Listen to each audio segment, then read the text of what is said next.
మా తాన 2 గిన్నెల మీగడ ఉన్నది. దీంతో మనము నెయ్యి ఎలా ప్రిపేర్ చేసుకోవాలో ఇంట్లోనే చూద్దాం. మనం నెయ్యి చేసుకోవడానికి ఇట్లాంటి పెద్ద పాత్ర అయితే బాగుంటుంది, ఎందుకంటే అంత సైడ్స్కి అంత చిట్లకుండా.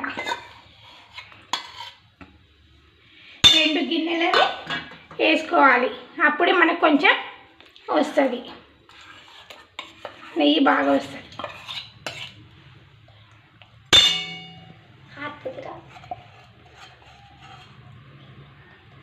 మొత్తం నీట్గా ఉన్నదంతా వేసుకుందాం గాయ్స్.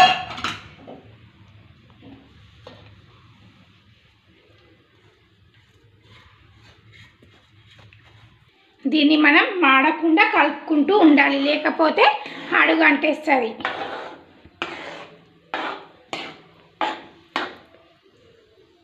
అదంతా కరిగిన దాకా కొంచెం వెయిట్ చేద్దాం.